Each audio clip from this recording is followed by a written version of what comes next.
Après le lancement officiel de l'école du rassemblement et la nomination d'une responsable à sa tête, Paul Mba Abessel est venu édifier les RPGistes sur les enjeux d'un thème ou terme à la mode, le changement. Notre idée du changement est basée sur l'homme et son bien-être. L'homme doit être instruit, soigné. Il a droit à un toit. Il a droit à un emploi.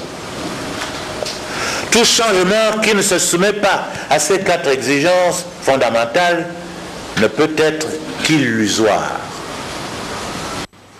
Attentifs et concentrés, les militants du RPG ont pris la pleine mesure de ce concept qui suscite les débats et passionne les conversations au Gabon et ailleurs. Que personne n'attende qu'on fasse quelque chose à sa place. Chacun ne doit revendiquer que des choses en proportion de son travail. Tout en s'échangeant de points de vue, les rassembleurs et le conférencier Paul Mba Abessel se sont accordés sur l'essentiel. Le changement a un prix. Il faut savoir le payer. C'était le lancement réel des activités de l'école du rassemblement, une structure éducative initiée pour la formation et la sensibilisation des militants afin qu'ils sachent ce qu'ils font, où ils vont et comment y aller. Du social, dans cette édition d'information, on va parler du recensement des Gabonais économiquement faibles en ce qui concerne l'eau et l'électricité. Et puis par ailleurs, des cas de fraude ont été dénombrés. Voici le reportage de Cédric Moulé Malonga sur des images de Félix Moudibangoyi. 5 ans après son effectivité, la mesure visant à assurer la gratuité de l'eau et de l'électricité aux Gabonais dits économiquement faibles est aujourd'hui en pleine révision et celle-ci passe nécessairement par un assainissement du fichier de ses bénéficiaires. Démarré par une opération de recensement très timide au départ, il faut le dire, et qui a fini par connaître un engouement au fur et à mesure de l'approche de l'échéance, l'objectif pour le ministère du Budget est la recherche d'une visibilité nette en termes de dépenses du contribuable.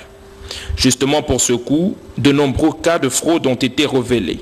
Outre des sujets étrangers qui bénéficiaient de cette gratuité, il y avait également plusieurs compatriotes n'ayant pas le statut de Gabonais économiquement faible. Cette opération salutaire par l'ensemble des populations devrait permettre à l'État de soulager son portefeuille dépenses, mais aussi de permettre aux personnes considérées comme GEF de véritablement bénéficier de cette gratuité. On quitte donc le social pour parler cette fois-ci des heureux récipiendaires qui ont présenté donc leurs travaux de recherche dans une école de la place. Il s'agit des diplômes de licence, masters et master professionnel MBA, donc à l'IHEM. Voilà. Les responsables de cet institut supérieur des hautes études et de management ont organisé donc pour une énième fois consécutive une série de soutenances. On va découvrir les heureux récipiendaires avec Cabrel Guilain-Lemami, Arnaud Mengue. Vérifier le niveau réel des étudiants à la fin de leur cycle, c'est l'objectif visé par les responsables de l'IHEM en organisant des séries de soutenances en master et licence. Ici, plusieurs thèmes ont fait office d'analyse minutieuse. Mais actuellement, avez-vous des ressources humaines capables? Oui. Oui, des ressources humaines, oui. On a eu récemment encore environ 60 à 70 agents envoyés par le ministère qui étaient en formation de part et d'autre. Donc, c'est pourquoi la création de chaînes thématiques et autres en vue à l'avenir dans les nouvelles réformes pour permettre à tous ces agents d'être casés.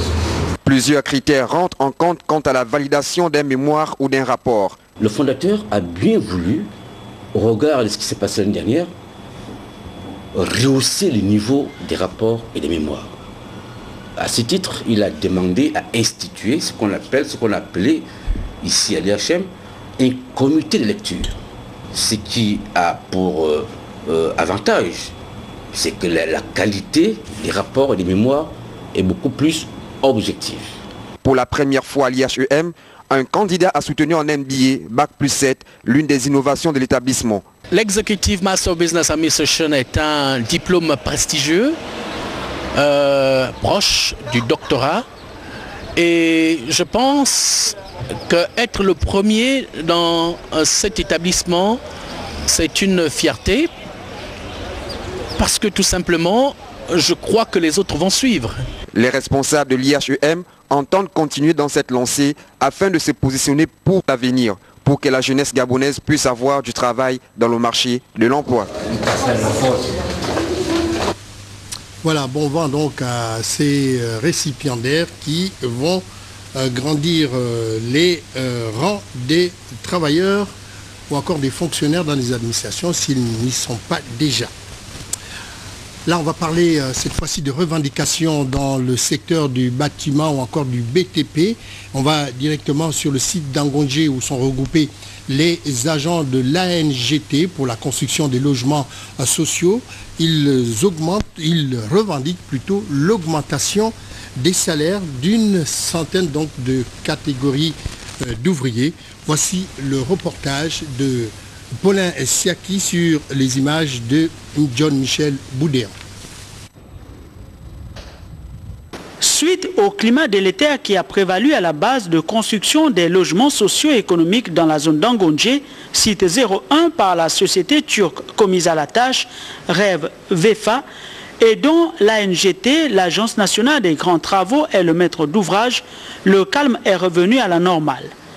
Mais qu'est-ce qui a été à l'origine de cette situation? J'ai été interpellé par quelques ouvriers qui m'ont fait savoir qu'ils avaient commencé à travailler et qu'ils étaient payés à 200 000 francs CFA comme un ouvrier non qualifié et qu'ils avaient auparavant reçu une formation. Je leur ai fait comprendre que nous, quand on a recruté, cette campagne de recrutement avait été adressée aux ouvriers non qualifiés. Avec tout ça, nous avons commencé à travailler, mais pour l'instant, depuis 2 semaines. Ça veut dire que depuis 2 semaines, oui, ils ont commencé avec la grève. Donc nous avons intervenu tout le temps, on a attendu qu'ils vont prendre le travail encore une fois, mais ils ont toujours refusé de prendre le travail.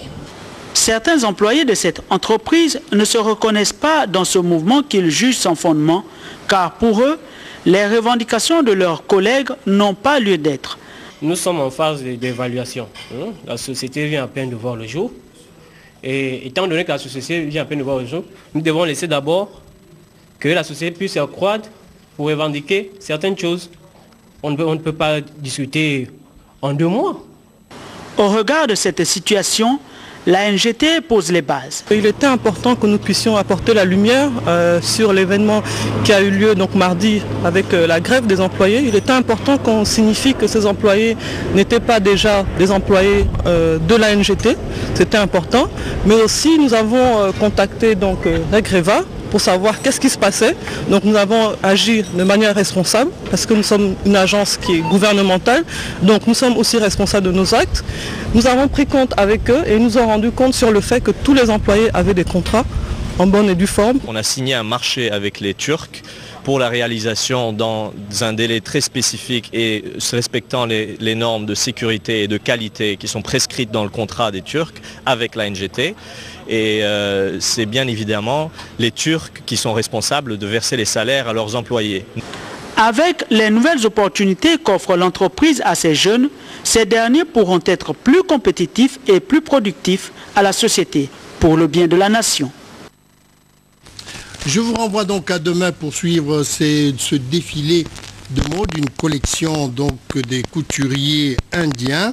Eh bien, ce défilé de mode a été fait à l'occasion de la fin de la semaine de la francophonie qui s'est achevée le week-end dernier à l'Institut français du Gabon. Et puis, le camarade Faustin Boukoubi, secrétaire général du Parti démocratique gabonais, informe les camarades membres du comité permanent du bureau politique que le distingué camarade Ali Bongo Ndiba, président du parti, présidera une réunion de cette instance ce mardi 2 avril 2013 à 11h30 au lieu habituel.